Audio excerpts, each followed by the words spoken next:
रफीक कामदार, हिंदुस्तानी reporter में आपका स्वागत। 23 जून को कल्याण के कोनगांव परिसर में म्हात्रे कॉम्प्लेक्स है। म्हात्रे कॉम्प्लेक्स के थोड़ा ही पहले एक वंडर कॉम्प्लेक्स करके एक जगह है, खाली जमीन है, तालाब बना हुआ है। परिसर के युवक यहाँ पर तैरने जाते हैं, नहाने जाते हैं। ऐसे ही 23 जून को कुछ युवक यहाँ के स्थानीय परिसर के वंडर कॉम्प्लेक्स के उस तालाब में नहा रहे थे। उसी दौरान म्हात्रे कॉम्प्लेक्स जी विंग तीसरी मंजिल 304 पर रहने वाला सैयद रहमान, उसका दोस्त मुन्ना, ये दोनों भी इस तालाब पर गए। दोनों तालाब के किनारे बैठे हुए थे, आपस में बातचीत कर रहे थे, अपने मोबाइल पर कुछ बिजी थे। उसी दौरान कल्पेश म्हात्रे नाम का व्यक्ति आता है, लोहे का सरिया लेकर के। वो पहले तो तालाब में नहाने वाले युवकों को गाली गलौज करके बाहर निकालता है, उनसे मारपीट करता है। उसके बाद वो मुन्ना से मारपीट करता है और अंत में सैयद रहमान के साथ जो है वो मारपीट करता है। क्या वजह थी इस मारपीट की? ऐसी दबंगई जो है कल्पेश म्हात्रे ने की है।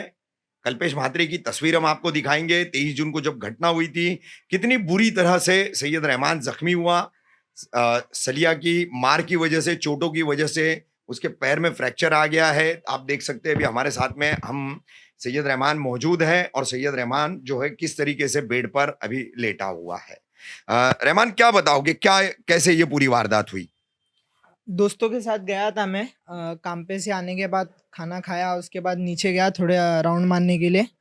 मैं और मुन्ना बाहर बैठे थे कपड़े संभालने के लिए, और वो आता था, रोज़ मारता था लोगों को, बोलता था मेरी जगह है, यहाँ से चले जाओ, यहाँ रुको मत। जगह उसकी नहीं थी, पर वो पानी में उसने ना छोटी छोटी मच्छी डाला था और वो बोलता था वो मच्छी बड़ी करके मैं बेचूंगा, अच्छा। तो आप लोग यहाँ पे नहाने का नहीं।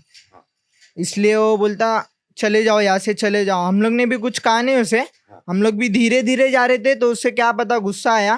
पहले उसने आगे मुन्ना पे वार किया, मैंने बोला भाऊ जाओ द्या, मैं जाता हूं, मराठी में बोला। और फिर पीछे से उसने मेरे पे भी वार किया।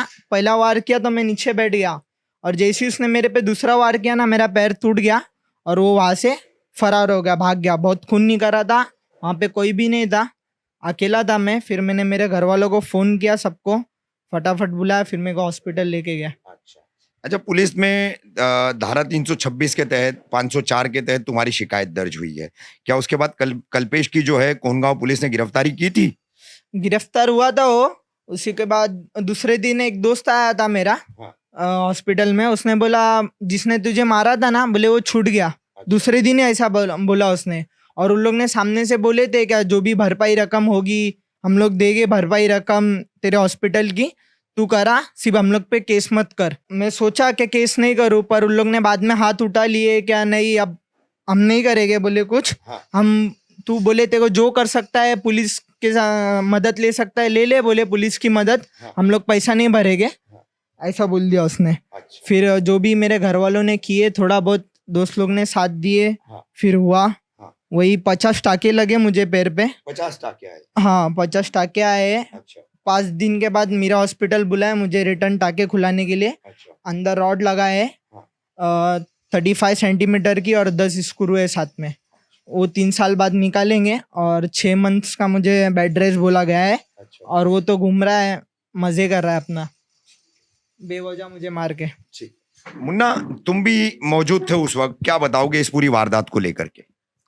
जी मैं था उधर, हम दोनों बैठे थे, हमारी कोई गलती नहीं है। वो कपड़े के ऊपर हमारा ध्यान था, वो गाली गलौज करने लगा। गाली गलौज करने के बाद में वो अंदर गया, भागते भागते सलिया लेके आया, तो बाकी सारे बच्चे तो भाग गए डर के। और मुझे लगा मतलब कि वो आके ऐसा कुछ मारेगा नहीं, लेकिन उसने आया और बातचीत भी नहीं किया, उसने डायरेक्ट फटका मेरे को मारा और मैं बैठ गया। तो तुमको कहाँ फटका मारा? मेरे को 2 फटके मारा। एक फटका मेरे पैर के जो उंगली है ना नीचे की, उसके थोड़ा सा ऊपर मारा है, और दूसरा फटका जॉइंट पे मारा है। अच्छा। तो जॉइंट थोड़ा सा सरक गया है मेरा। और जो उंगली के ऊपर जो फटका मारा है वो टूट गई है। अच्छा। तो एक फ्रैक्चर है और एक मतलब सरक गया है जॉइंट। तो हमारी कोई गलती नहीं थी उसमें, हम हमारा बैठे थे, मैं मेरा चैट्स कर रहा था मोबाइल में, वो टिकटॉक वगैरह देख रहा था। अच्छा। तो हमारी कोई गलती थी नहीं। मेरे को लगा वो ऐसे ही आके डराएगा, गाला देगा, चले जाएगा। उसने डायरेक्ट फटका मारा और फिर मेरे बाद में उसको मारा उसने, रहमान को मारा। रहमान को मारने मैं जब तक के लंगड़ते लंगड़ते आगे चले गया, और मेरे को वहां से मेरे जो दोस्त लोग थे ना, उन लोग ने उठा के मेरे को बिल्डिंग में लेके गए। फिर मैंने फ़ोन किया एक दो दोस्तों को, मैं बोला उसको लेके आओ, तो उसने खुद ने फ़ोन करके अपने घर वालों को बुला लिया था। मैंने मेरे भाई को फ़ोन करके बुलाया, मेरे भाई ने फिर मेरे को हॉस्पिटल में लेके गया, पहले पुलिस चौकी लेके गया, उधर हम लोग ने एफआईआर किए और पुलिस वालों को उसने खुद ने सामने से फ़ोन करके बुलाया।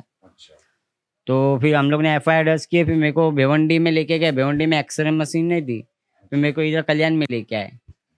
अच्छा, तो हमारी कोई गलती थी नहीं, फिर भी उसने मारा। अगर हमारे साथ में ऐसा, जब वो पता नहीं वो ड्रिंक किया था या नहीं किया था, लेकिन ड्रिंक किया था मुझे जहाँ तक के लग रहा था, वो जो जिस हिसाब से वो मेरे आंख पे आ रहा था ना, मुझे ऐसा लग रहा पूरा ड्रिंक किया हुआ है वो। आप रहमान की अम्मी हैं जी। ये कल्पेश म्हात्रे जो है, कोई बहुत मालदार या रसूखदार आदमी है जो एक ही दिन में कोर्ट में जमानत पर छूट जाता है? क्या बोलना है आपका इसके ऊपर? उसके पीछे सपोर्टर बहुत है। अच्छा, उसके पीछे नगर सेवक का हाथ है और पता नहीं किस किस का, ऊंचे लोगों का हाथ है, उनकी वजह से वो छूट गया। हाँ, ठीक है। और ऐसा भी है कि कोरोना की वजह से आजकल कोर्ट भी जल्दी जमानत दे देती है, जेल नहीं भेजती है, ऐसा माना जाता है। और इस केस के जो आपके बेटे के साथ मारपीट हुई है, पीएसआई गिरा से हैं, मैंने उनसे फ़ोन पर बात की तो उनका कहना था कि कोर्ट ने ज़मानत दी, हम उसमें कुछ नहीं कर सकते हैं क्योंकि हमारा काम था पकड़ना और उसको कोर्ट में खड़ा करना। कोर्ट ने ज़मानत दी है और हमने चैप्टर केस भी किया है उसके ऊपर। तो पुलिस की ये जो कार्रवाई हुई है, उससे आप जो है संतुष्ट हैं या नहीं है? नहीं नहीं। नहीं, तो आप क्या चाहते हो? मेरे बेटे को अच्छे से इंसाफ ही नहीं मिला, कुछ मतलब कुछ एक्शन ही नहीं लिए पुलिस वालों ने, कुछ मतलब ये ही नहीं किए हमको। मतलब फ़ोन पे सिर्फ तसल्ली देते रहे कि वो नहीं, बंद है वो बोलते अदरवाड़ी जेल में बंद है, बस हमारे को इतनी तसल्ली देते रहे। पुलिस वाले से हम बराबर कांटेक्ट कर रहे थे, लेकिन वो लोग ने हमारे को कुछ भी सही नहीं बताया, कुछ भी सहयोग नहीं मिला? नहीं, कुछ भी नहीं, सहयोग भी नहीं मिला और कुछ भी हमारे को सही नहीं बताया।